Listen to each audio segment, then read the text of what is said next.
I was 18 years old when I got married. I belonged to a very conservative family, a Baloch family, where good daughters never say no to their parents. My father wanted me to get married, and all I said was, if that makes you happy, I'll say yes. And of course, it was never a happy marriage. Just about after 2 years of getting married, about 9 years ago, I met a car accident.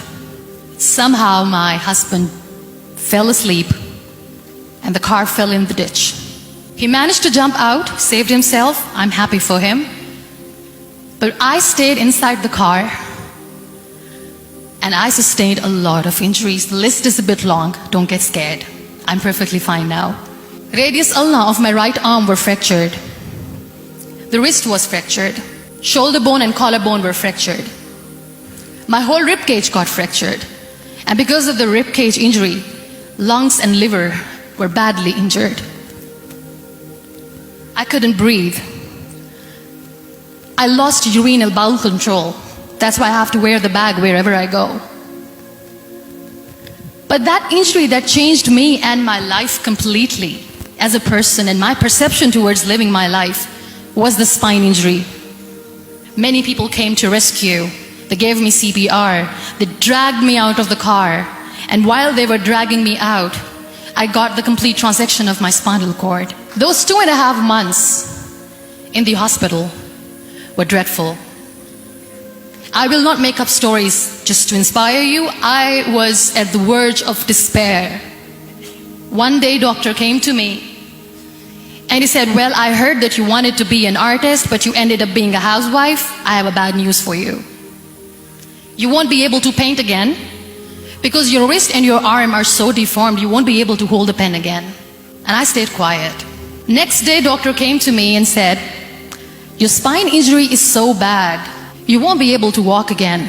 I took a deep breath and I said, it's all right. The next day, doctor came to me and said, because of your spine injury and the fixation that you have in your back, you won't be able to give birth to a child again. That day, I was devastated. I still remember, I asked my mother, why me? And that is where I started to question my existence. Why am I even alive? My mother said to me, this too shall pass. God has a greater plan for you. I don't know what it is, but He surely has. And in all that distress and grief, somehow or the other, those words were so magical that they kept me going. I was trying to put that smile on my face all the time, was hiding. It was so hard to hide the pain, which was there. But all I knew was that if I will give up, my mother and my brothers will give up too. I cannot see them crying with me. So what kept me going was, one day I asked my brothers, I know I have a deformed hand, but I'm tired of looking at these white walls in the hospital and wearing these white scrubs. I'm getting tired of this. I want to add more colors to my life. I want to do something. Bring me some colors, bring me some small canvas. I want to paint. So the very first painting I made was on my deathbed, where I painted for the very first time. It was not just an art piece or just my passion. It was my therapy. What an amazing therapy it was. Without uttering a single word, I could paint my heart out. I could share my story. People used to come and say, what lovely painting. So much color. Nobody could see the grief in it. Only I could. And that day I decided that I'm going to live life for myself. I am not going to be that perfect person for someone. I am just going to take this moment and I will make it perfect for myself. And you know how it all began? That day I decided that I'm going to fight my fears. We all have fears. Fear of unknown, fear of known, fear of losing people, fear of losing health, money. We want to excel in career, we want to become famous, we want to get money. We are scared all the time. So I wrote down one by one all those fears, and I decided that I'm going to overcome these fears one at a time. You know what was my biggest fear? Divorce. I couldn't stand this word. I was trying to cling on to this person who didn't want me anymore, but I said no. I have to make it work. But the day I decided that this is nothing but my fear, I liberated myself by setting him free. And I made myself emotionally so strong that the day I got the news that he is getting married, I sent him a text that I'm so happy for you and I wish you all the best. And he knows that I pray for him today.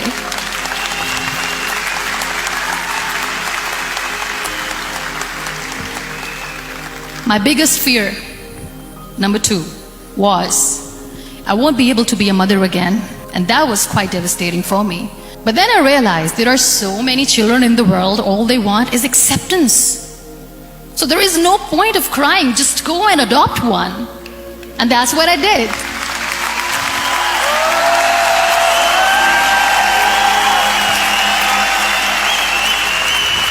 I gave my name in different organizations, different orphanages, and I waited patiently. 2 years later, I got this call from a very small city in Pakistan.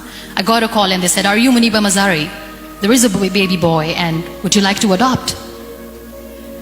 And when I say yes, I could literally feel the labor pain. I said, yes, I am going to adopt him. I am coming to take him home.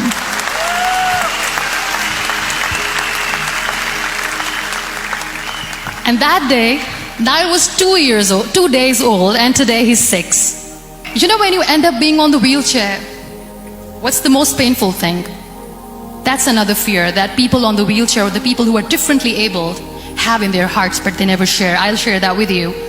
The lack of acceptance. People think that they will not be accepted by the people because we, in the world of perfect people, are imperfects. So I decided that instead of starting an NGO for disability awareness, which I know will not help anyone, I started to appear more in public. I started to paint. I always wanted to. I have done a lot of exhibitions. I'm Pakistan's first wheelchair-bound artist. I have done a lot of modeling campaigns, different campaigns for brands like Toni and Guy. I decided that I'm going to join the national TV of Pakistan as an anchor person. I became the National Goodwill Ambassador for UN Women Pakistan, and now I speak for the rights of women, children.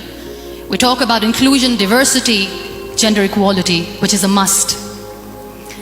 I was featured in BBC 100 Women for 2015. I'm one of the Forbes 30 under 30 for 2016. We have this amazing fantasy about life. This is how things should work. This is my plan. It should go as per my plan.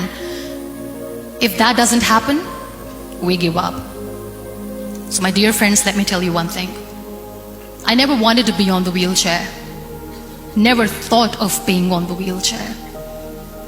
I was always aspiring to do bigger things, but had no idea that for that I have to pay the price to be where I am today. It's a very heavy price. This life is a test and a trial, and tests or trials are never supposed to be easy. So when you're expecting ease from life, and life gives you lemons, then you make the lemonade, and then do not blame life for that, because you were expecting ease from a trial. Trials make you a stronger, better person. Life is a trial, and with time you realize that. It is okay to be scared. It is okay to cry. Everything is okay, but giving up should not be an option. They always say that failure is not an option. Failure should be an option, because when you fail, you get up, and then you fail, and then you get up, and that keeps you going. Embrace each and every breath that you are taking. Celebrate your life. Live it. Don't die before your death. Real happiness lies in gratitude. So be grateful, be alive, and live every moment.